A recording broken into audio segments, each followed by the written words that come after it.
say I'm asking too much, but I believe the working people of Alabama deserve leaders who share that drive to build a better world together. Which side are you on? Which side are you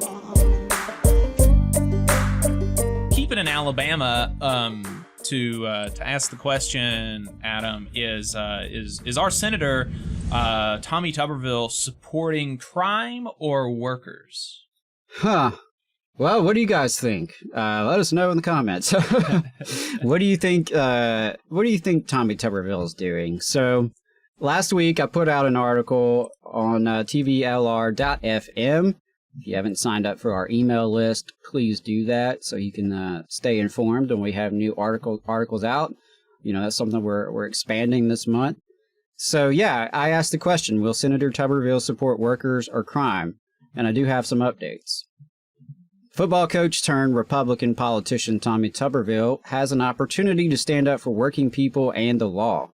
Elected in 2020, Alabama's ranking senator serves on the Senate Health, Education, Labor, and Pensions Committee, the HELP Committee.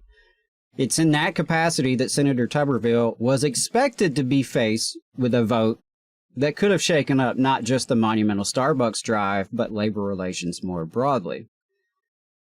On March 1st, Senator Bernie Sanders of Vermont, the chairman of the HELP Committee, announced his intention to hold a vote to subpoena Starbucks CEO Howard Schultz.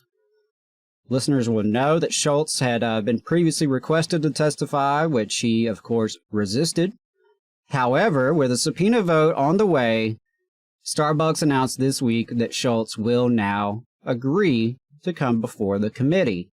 And that meeting has been scheduled for March 29th, 9 a.m. So I want to be on C-SPAN that day. Starbucks has been repeatedly found to violate labor law in its vicious anti-union campaign, most recently by NLRB Administrative Law Judge Michael Rosas, who in a more than 200-page ruling issued last week on hundreds of unfair labor practices just in the Buffalo, New York stores alone. Hundreds. As previously reported by Haley Zarnack for the Valley Labor Report, Alabama workers have been directly impacted by this egregious union-busting campaign by Starbucks. Reading here from Haley, out of Alabama's 85 Starbucks stores, 2 have held union elections. Although the workers ultimately won their elections, they faced retaliation both before and after the votes. At the Scottsboro Starbucks, 2 organizers were fired just before ballots went out, while others at both the Scottsboro store and the unionized Birmingham location faced hour cuts and schedule changes. The Birmingham Starbucks workers faced multiple terminations as well. One of those terminated organizers, former shift supervisor Kyle McGuckin, was fired in October, immediately upon returning from paternity leave. McGuckin had been organizing publicly for months, including appearing on the Valley Labor Report, and he was denied his wine garden rights when they requested a union representative be present for the meeting in which they were terminated. Now, Senator Tuberville, he's yet to call on Howard Schultz to appear before the HELP Committee. He indicated no desire to see him appear before the committee, and when I reached out to his office, I was asking, how do you plan to vote on this subpoena?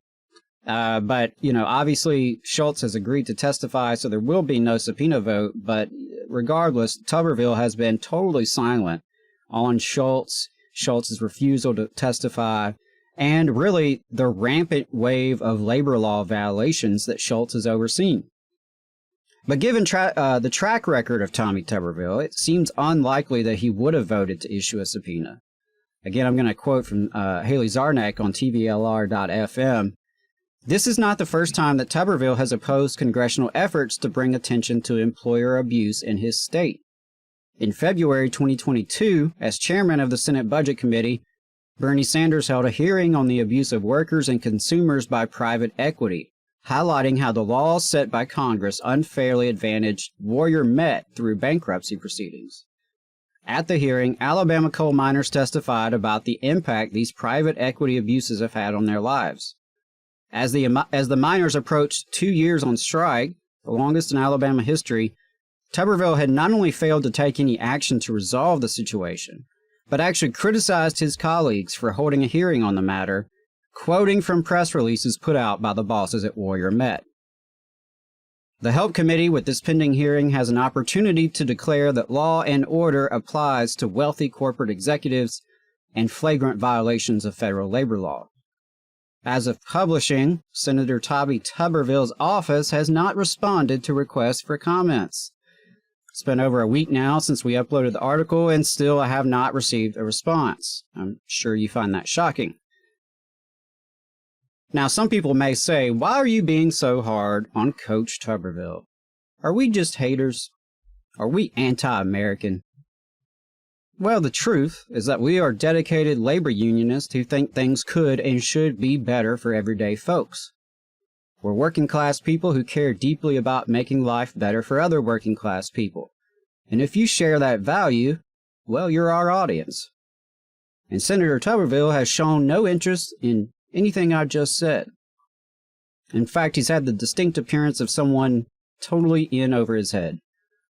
And when he's opened his mouth, it's been about as incoherent and as bigoted as the Facebook rants of that one relative you have that you try to avoid at family gatherings. When he's not reading from company press releases, of course. For a man who so loudly declares his Christian faith, the coach-turned-senator has seemed more concerned about protecting his investments than about the least of these. Now, I'm not here to show any disrespect, and certainly not to question the man's faith. What I will say is that for some of us, our faith drives us to demand an end to poverty.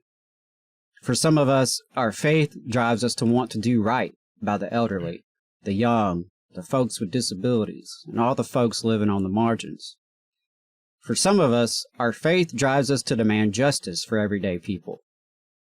And for some of us, our faith drives us towards solidarity, people coming together across common interest and in shared struggle to make their lives and communities better. You can say I'm asking too much, but I believe the working people of Alabama deserve leaders who share that drive to build a better world together. You just saw a clip from the Valley Labor Report. We are live every Saturday morning from 9:30 a.m. till 12:30 p.m. And we pride ourselves on keeping all of our content free to everybody so that we can talk to as many working folks as possible. If you support the work that we're doing, you think that it's important, you think that it's good, then consider making a monthly contribution to the project, and you can do that on our website, tvlr.fm.